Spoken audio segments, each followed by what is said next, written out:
வலுவான பொருளாதார அடித்தளத்திலிருந்து மீள எழுச்சி பெற ஏற்றுமதியாளர்களுக்கு ஜனாதிபதி அழைப்பு. வலுவான பொருளாதார அடித்தளத்திலிருந்து மீண்டும் எழுச்சி பெற ஏற்றுமதியாளர்களுக்கு ஜனாதிபதி அனுரகுமார திசநாயக்க அழைப்பு விடுத்தார்.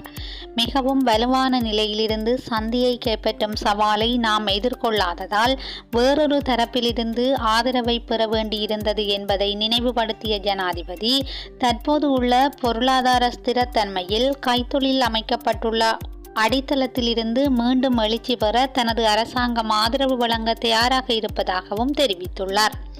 26வது ஜனாதிபதி ஏற்றுமதி விருது வழங்கும் விழாவில் கலந்து கொண்டு உரையாற்றும் போதே ஜனாதிபதி அனுரகுமார திசநாயக்க இதனை தெரிவித்துள்ளார்.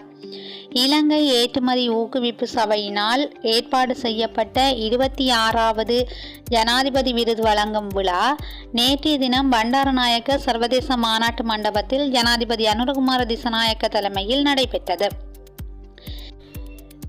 இன்றைய சந்தை ஒரு உலகளாவிய சங்கிலியாக மாறியுள்ளது என கூறிய ஜனாதிபதி, அதில் பங்குதாரராக மாறுவதற்கு நாட்டுக்கு சாதகமான வர்த்தக ஒப்பந்தங்களை செய்ய வேண்டும் என்றும், பிடிவாதமாக தன்னிச்சையான குழந்தையைப் போல சந்தையை ஆக்கிரமிக்க முடியாது என்றும் வலியுறுத்தினார்.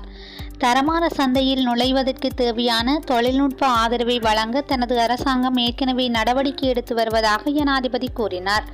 உலகில் ஏற்படும் மாற்றங்களுக்கு ஏற்ப புதிய பொருட்கள் மற்றும் சேவைகளை வழங்குவதில் அரசாங்கம் சிறப்பு கவனம் செலுத்தியுள்ளதாகவும் ஜனாதிபதி அனுரகுமார திசநாயக்க தெரிவித்துள்ளார். மின்சார கட்டணங்களில் நிலையான குறைப்பை பேண புதுப்பிக்கத்தக்க எரிசக்தி குறித்து அதிக கவனம் செலுத்தப்படும் என்றும், சில ஆண்டுகளுக்குள் செலவுகளை குறைத்து நிலையான விலையை வழங்க முயற்சிகள் மேற்கொள்ளப்படும் என்றும் ஜனாதிபதி குறிப்பிட்டார்.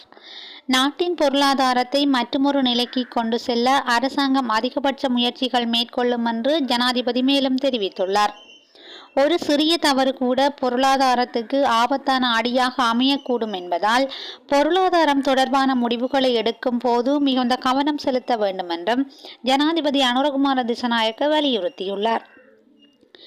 நாட்டின் பொருளாதாரத்தை மேம்படுத்துவதில் முக்கிய பங்கு வகிப்பவர்கள் என்ற வகையில் ஏற்றுமதியாளர்களின் கோரிக்கைகள் தற்போது போடப்பட்டுள்ள அடித்தளத்தை பாதிக்காத வண்ணம் முன்னெடுப்பதாகவும் ஜனாதிபதி உறுதியளித்தார். நாடு தற்போது பொருளாதாரத்தை வலுப்படுத்தும் வேலை திட்டத்துக்கு கவனமாக நகர்ந்து வருவதாக பரஸ்பர புரிதலுடன் இந்த கடினமான தடையை தாண்டுவதில் கைகோர்க்குமாறு ஜனாதிபதி அனுரகுமார திசநாயக்க இலங்கை ஏற்றுமதியாளர்களுக்கு அழைப்பு விடுத்துள்ளார்.